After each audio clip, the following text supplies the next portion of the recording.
So, enough talk, time to drive. So I'm going to be talking over this demonstration. It's very, very difficult to give you a demonstration of an open world game, but we're going to give it a go. So Hamish, my glamorous assistant, is behind the wheels of this beautiful yellow 991 911.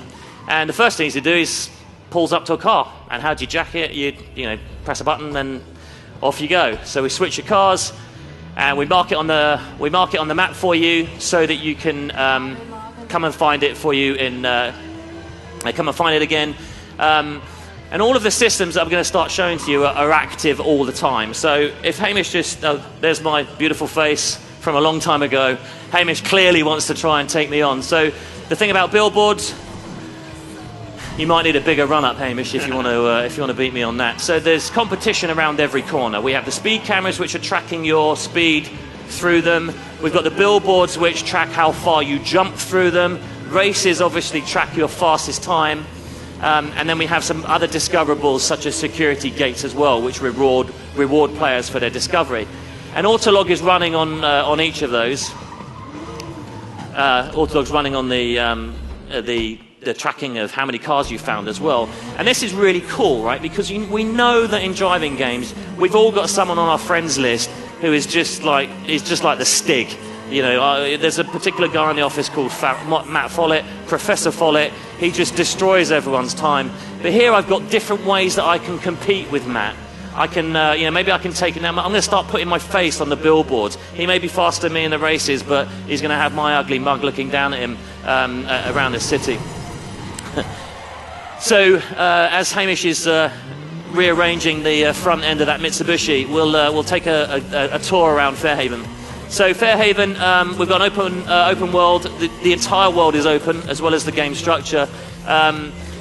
So we're not locking off bits of it. We're not making the unlocking of the world a part of the gameplay progression. It's all available right from the very start. We're in the nighttime phase here.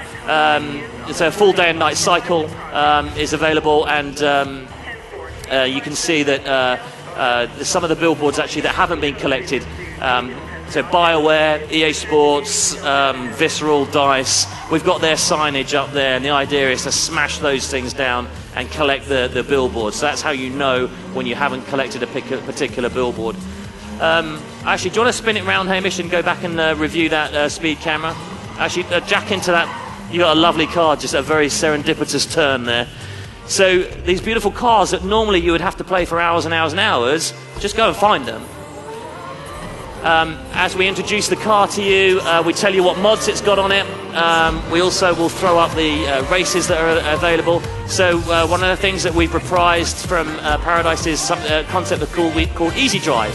So Easy Drive is the way that you do all of your gameplay selections. We want to keep players behind the car as much as we can, and Easy Drive is the way for us to do that. It's also it's dangerous. It's a bit like texting and driving, but hey, it's Criterion, right? We love that sort of thing as well. We think it's very much in our nature to take something beautiful and smash it up. So Hamish can use Easy Drive which is fired up from the D-pad to make a selection. So each of the cars has races attached to it.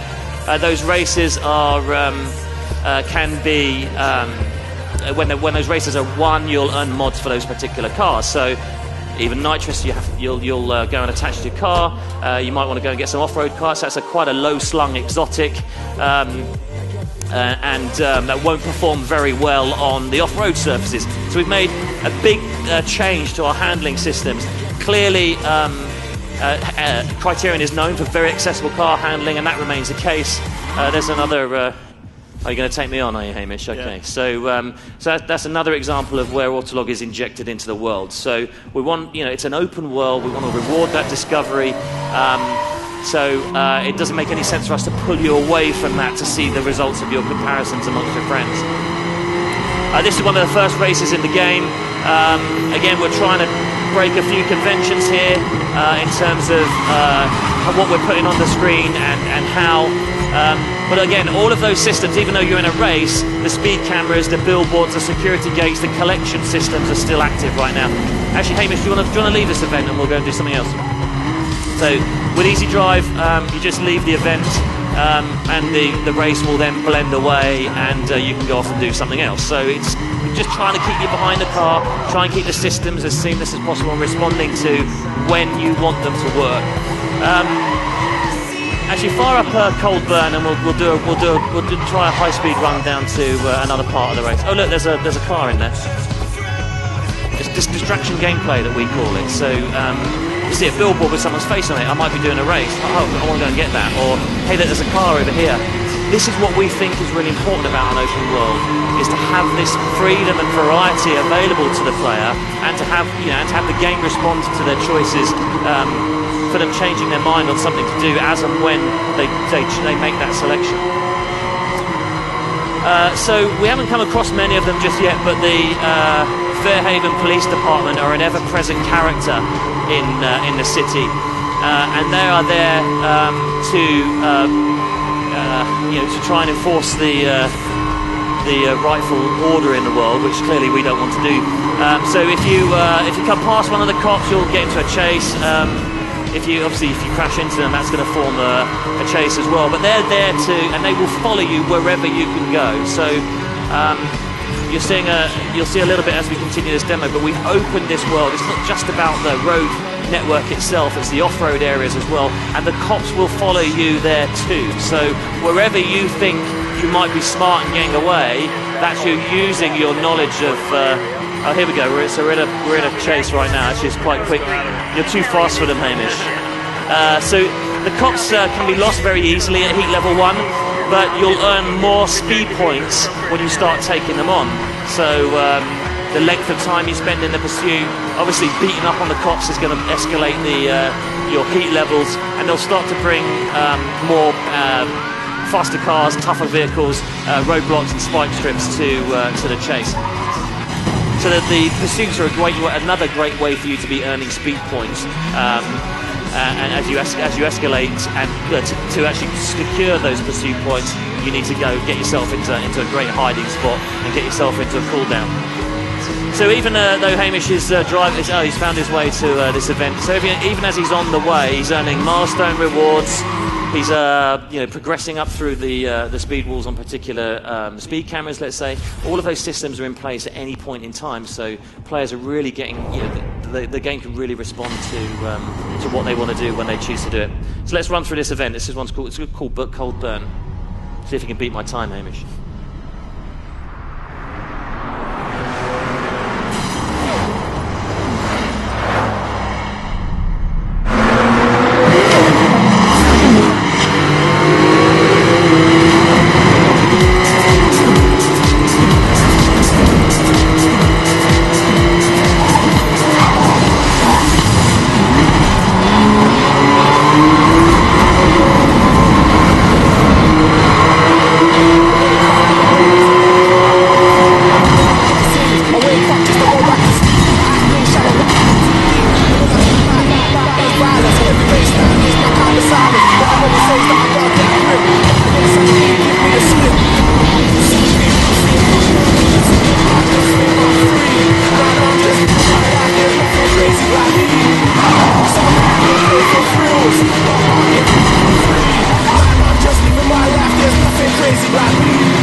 nowhere near my best time on that particular run, but he wins mods that can then be attached to the car. So actually, let's throw some of those mods on because they're very easy. So at the end of the race, when you win them, you can choose to flick them on straight away, or you can just use easy drive to, on the fly, flick those mods on. And what's awesome, for those of you that like the Kinect, is actually this will probably be a place where the Kinect is faster than the controller, because we've got some shortcut commands if you're running the Kinect, and you can call into the game and flick your track tyres to off-road tyres for when the surfaces change during an actual race. So we fully expect those very hardcore racers to be able to optimise their racing by flicking the mods on the fly. That'll be a neat challenge.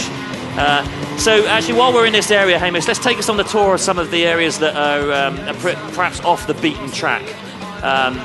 So as I said, the road network is just the start, and clearly that needs to be formed in such a way it suits the way that we like our cars to handle, which in this case is, our goal with handling is to put a smile on the player's face inside the first minute, yeah?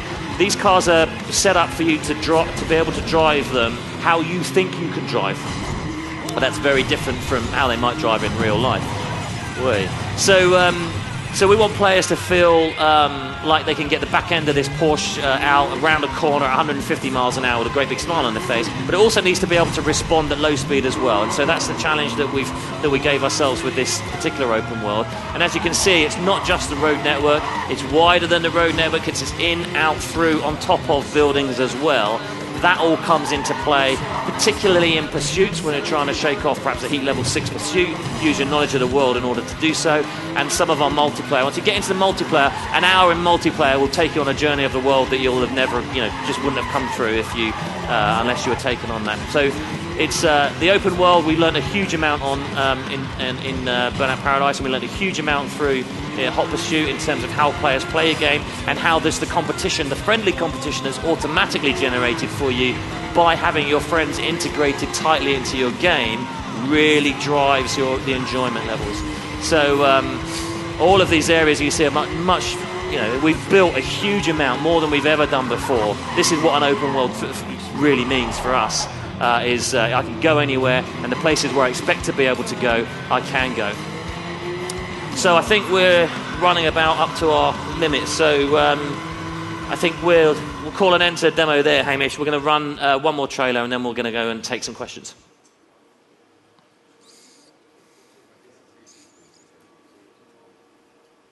Peggy 7.